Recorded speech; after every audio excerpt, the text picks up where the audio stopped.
بسم اللہ الرحمن الرحیم۔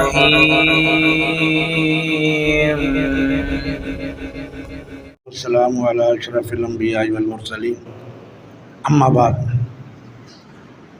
سب سے پہلے تو میں اس نیک آدمی کا شکریہ ادا کرنا چاہتا ہوں جس نے کم از کم سپیکر کی آواز کم کر دی ہے۔ میرے لیے سب سے بڑا شکریہ تم کا ہے۔ اور اس کے بعد یوتھ فورس پچھلے سال بھی ختم نبوت کے حوالے سے ایک پروگرام بنایا گیا تھا، اللہ ان کو جزائے خیر دے۔ دو تین چیزیں آپ ذہن میں رکھیں، جب تک منصب نبوت، نبی کی اہمیت کیا ہے اور نبی آتا کیوں ہے، نبی کا مقام کیا ہے، کتاب اللہ آ گئی، اللہ اس چیز پر قادر ہے کہ ہر آدمی کو کتاب دے دے کہ نبی کیوں آتے ہیں اور نبی کا منصب ہے کیا۔ دوسرا مسئلہ یہ ہے کہ کیا نبی کی بات کی تصدیق کے لیے مجھے کسی امام کی مہر کی ضرورت ہے۔ مثال کے طور پہ میں ایک حدیث پڑھ لیتا ہوں نبی علیہ الصلوۃ والسلام کی کہ آپ نے صلاۃ الاستسقاء پڑھائی اور جماعت کروائی۔ میں یہ حدیث پڑھ لیتا ہوں کہ حضور نے نماز استسقاء کی جماعت کروائی۔ ایک آدمی مجھے کہتا ٹھیک ہے حدیث ہے، لیکن یہ بتاؤ کہ امام صاحب اس کو سنت مانتے ہیں؟ ہمارے امام صاحب اس کو سنت مانتے؟ میں کہتا ہوں حدیث آئی ہے۔ کہتے ہیں نہیں حدیث آئی ہے، ٹھیک ہے، ہم حدیث کو دیکھیں گے لیکن اس کو دیکھیں گے ائمہ کے فہم کے مطابق۔ کیا ائمہ نے اس کو سنت قرار دیا؟ آگے چلتے ہیں۔ حدیث آتی ہے اور وہ قابل عمل ہے، یعنی ضعیف نہیں، کہ نبی علیہ الصلوۃ والسلام ہر خطبہ جمعہ میں ممبر پہ چڑھ کر، ممبر پہ کھڑے ہو کے سورہ قاف جو 26ویں پارے میں ہے وہ پڑھتے تھے۔ کیا حدیث ہے؟ کیا حدیث سنائی ہے میں؟ آج صاحب آپ بتائیں۔ لو تقریر والے دھیان ہی نہیں میرا۔ ہر جمعے میں ممبر پہ جب بیٹھتے تھے یا کھڑے ہو کے جمعہ پڑھاتے تھے تو ممبر پہ کھڑے ہو کے سورہ قاف کی تلاوت کرتے تھے ہر جمعے میں۔ کہتے ہیں ٹھیک ہے پڑھتے ہوں گے، لیکن یہ بتاؤ کہ بزرگوں نے کہا ہے کہ نہیں کہا؟ میں آپ لا دوں گا۔ کیا کہتے ہیں؟ حدیث تو آ گئی ہے، ٹھیک ہے، بزرگوں نے اس کو مانا ہے، بزرگ کہتے ہیں یہ سنت ہے۔ نبی علیہ السلام کیوں تشریف لائے؟ اگر نبی علیہ السلام کی حدیثوں کو ہم نے اماموں کے فہم کے اوپر سمجھنا ہے تو پھر اماموں کا فہم ہی سمجھ لیتے ہیں، حدیثیں رکھ دیتے ہیں ایک طرف، پڑھنے کی ضرورت ہی نہیں۔ اور دوسری طرف کہتے ہیں قرآن اور حدیث پڑھتے ہیں پڑھاتے ہیں، تحقیق پڑھو، لیکن نتیجہ پہلے طے کر دیتے ہیں کہ آپ نے پڑھنا ہے لیکن نتیجہ یہ آنا چاہیے، اگر یہ نتیجہ نہیں آیا تو غلط ہے۔ قرآن حدیث پڑھو لیکن نتیجہ پہلے تیار کر رکھا ہے۔ بات کو آگے لے چلتے ہیں ختم نبوت کے حوالے سے۔ پہلے میں یوتھ فورس کے جتنے نوجوان ہیں ان سے ایک سوال کروں گا کہ مرزا غلام احمد قادیاں والا، اس کی آپ نے کوئی کتاب پڑھی ہے؟ اگر کسی نے پڑھی ہے تو ہاتھ کھڑا کر۔ مرزا غلام احمد، اس کی بے شمار کتابیں ہیں، بڑی علمی کتابیں ہیں۔ یوتھ فورس کے نوجوانوں میں سے کسی نے مرزا غلام احمد کی کوئی کتاب پڑھی ہے؟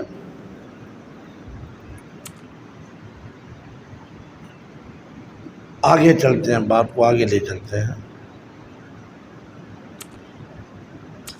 آپ میں سے کسی نے، آپ کے گاؤں میں یہ سمجھا ہے کہ مسئلہ ختم نبوت ہے کیا؟ حضرات دو لفظوں میں سمجھیں کہ یہ کوئی فروعی مسئلہ نہیں ہے کہ دعائے قنوت رکوع سے پہلے پڑھنی ہے کہ بعد میں پڑھنی ہے۔ یہ وہ مسئلہ نہیں ہے۔ یہ نہیں مسئلہ کہ رکوع کے بعد ہاتھ باندھنے کہ نہیں باندھنے۔ یہ مسئلہ کفر اور اسلام کا ہے۔ اگر مرزا غلام احمد نبی ہے، ہم سارے کافر ہیں، اور اگر وہ نبی ہے ہم، اگر نبی نہیں ہے تو وہ۔ اس وقت پچھلے سال بھی سیمینار ہوا، میں نے پچھلے سال بھی ایک بات کہی تھی، آپ کوئی تھا پچھلے سال کے سیمینار میں؟ پچھلے سال جو شہر میں ہوا تھا، اچھا جی، میں نے وہاں بتایا تھا کہ فیصل آباد کے قریب 70 کلومیٹر نہیں 50 کلومیٹر دور ایک گاؤں میں 160 مسلمان گھرانے مرزئی ہو گئے ہیں، بتایا تھا میں نے، احمد آباد کے قریب۔ یعنی کہ اس میں جو اس گاؤں کا ایک آدمی آیا ہوا تھا چنوٹ میں، اس نے کہا جی نہیں جی مولانا صاحب 160 نہیں 200 کے قریب گھرانے مرزئی ہو چکے ہیں۔ میں نے اور آپ نے کیا کیا؟ سیمینار کیا، جلسہ کیا، بینر لگائے۔ اس طرح بات نہیں بننی میرے یوتھ فورس کے نوجوانوں، بات اس طرح نہیں بننی۔ میں غصہ تو نہیں نہ کرنا، غصہ نہیں کرنا، سمجھنا کہ بابا جی کترے بترے گئے نا، بات اس طرح نہیں بننی۔ بات اس طرح بننی ہے، ہم اپنے نوجوانوں کو، اچھا آپ کو پتہ ہے جن بزرگوں نے آج تقریر کرنی ہے، مولانا غلام مصطفیٰ صاحب نے، انہوں نے ختم نبوت پہ کتاب لکھی ہے۔ کس کس کو پتہ ہے انہوں نے کتاب لکھی ہے؟ لو ایک بندہ، دو بندے، پورے جلسے میں 3-4 آدمی ہیں کہ ان کو جو ہمارے آج کے مہمان ہیں انہوں نے ختم نبوت کے اوپر بہترین کتاب لکھی ہے۔ آپ کو پتہ ہے کہ ختم نبوت کے اوپر ایک آدمی نے 70 جلدیں ہو گئی؟ عبدالسماد صاحب کتنی جلدیں ہو گئی؟ ختم نبوت کے اوپر ایک آدمی نے 74 کتابیں لکھی ہیں، مطلب 74 جلدیں۔ کسی کو اس کا نام پتہ ہے؟ جی کیا نام؟ چلو میں مان لیتا ہوں، لیکن ان کا نام ڈاکٹر بہاؤالدین نہیں ہے۔ ہاں وہ دیکھیں بزرگ بیٹھے، میں نے آپ کو بزرگ کہہ دیا، معاف کرنا، میں نہیں نا بزرگ، وہ بات جامعہ تو استاد نے من پڑھ لیں، اور تو کل خطبے من بزرگ کہتا تھا۔ ان کا نام ہے ڈاکٹر سلیمان اظہر، یہ ان کا نام کلمی ہے، ڈاکٹر بہاؤالدین۔ میرے کہنے کا مقصد یہ ہے، آپ میں سے کس کو پتا تھا کہ 74 جلدیں آ چکی ہیں ختم نبوت؟ علم کے ساتھ رشتہ ختم ہو گیا، اور جلسوں اور کانفرنسوں کے ساتھ رشتہ مضبوط ہو گیا. کیا میں نے کہا؟ علم کے ساتھ رشتہ منقطع ہو گیا اور کانفرنسوں کے ساتھ ہو گیا. تیسری گزارش کہ یوتھ فورس والوں اگلے سال تک آپ نے کم از کم 20 نوجوانوں کو 10 دلائل یاد کروانے ہیں ختم نبوت کی حمایت میں اور مرزا غلام احمد کے خلاف. 10 دلائل نوجوانوں کو. مولانا غلام مصطفیٰ صاحب آگے، انہوں نے کتاب لکھی ہے اور پورے مجمع میں 5 آدمیوں کو پتہ چلا انہوں نے کتاب لکھی ہے ختم نبوت کے اوپر. اچھا جی، اہلا و سہلا. اب آگے چلتے ہیں. ختم نبوت کے بارے میں پہلے میں نے سوال کیا تھا، مرزا غلام احمد کی کوئی کتاب پڑھی ہے؟ اب میں پوچھتا ہوں ختم نبوت کے اوپر کس کس نے کتاب پڑھی ہے؟ صاحب سن گیا نا، 2-3 آدمی مجھے پتہ ہے. میرا المیہ یہ ہے، میرا رونا یہ ہے، میرا نوحہ یہ ہے کہ علم سے ہمارا رشتہ منقطع ہو چکا ہے. علم سے ہمارا رشتہ.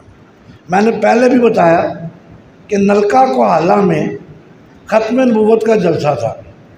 میں نے گاڑی نکالی اور اپنے بیٹے کو بٹھا لیا تھا، ایک مولوی صاحب کو بٹھا لیا. میں نے کہا مولوی صاحب آدھے گھنٹے کا سفر ہے، مجھے ختم نبوت کے اوپر تیاری کروا دیں ذرا. اس سے 15 منٹ تو بولنا. ہم پورے راستے ختم نبوت کرتے رہے. میرا بیٹا مولوی کا بیٹا جب وہاں اترے میرے کان میں کہتا ہے ابو جی یہ ختم نبوت کیا ہوتی ہے؟ میرا بیٹا پوچھتا ہے یہ ختم نبوت کیا ہوتی ہے؟ اصل مسئلہ آپ کو پتہ ہے کہ جب مرزائیوں کو غیر مسلم اقلیت قرار دیا گیا ہے تو دلائل دونوں طرف سے دیے گئے. بات بن نہیں رہی تھی، کسی طرف جا نہیں رہی تھی. پھر مفتی محمود یا جو بھی تھے انہوں نے جج کو کہا جج صاحب گل آوے انہاں مرزائیاں نو پوچھ لو اسی مسلمان ہاں. انہوں نے کہا نہیں جی جڑا مرزائی نہیں مسلمان نہیں. جج نے کیا پورے پاکستان کو کافر قرار دین تو بہتر نہیں تو ہمیں دے دی. پورے پاکستان کو جو کافر قرار دینا ہے، کیونکہ ہم تو نہیں مانتے تمہارے نبی، وہ ہمیں کافر سمجھتے ہیں. ہمارا وزیر خارجہ کون تھا؟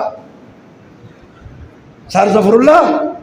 قائد اعظم کا جنازہ کیوں نہیں پڑھا؟ کھڑا تھا پیچھے، سارے جنازہ پڑھ رہے ہیں، وہ مرزائی تھا، کہتا میں اس کا جنازہ نہیں پڑھوں گا، یہ کافر ہے. اور آگے چلیں، تھوڑا سا آگے چلیں.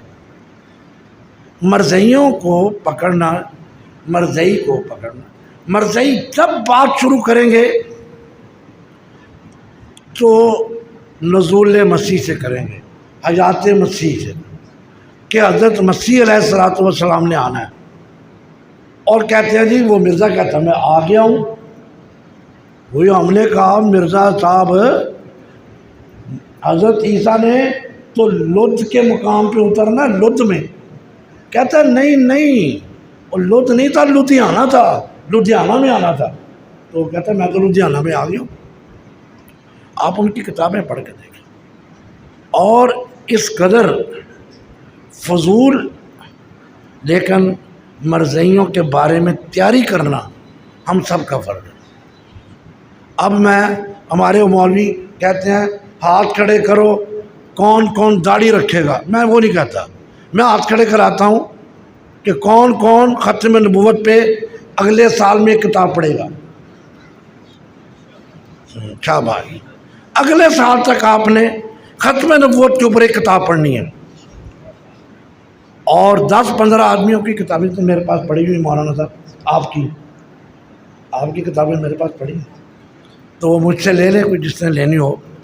تو اللہ تبارک و تعالی ہمیں نبی علیہ الصلوۃ والسلام کی ختم نبوت کا مسئلہ سمجھنے کی توفیق دے، اور مرزائیوں کی چالیں.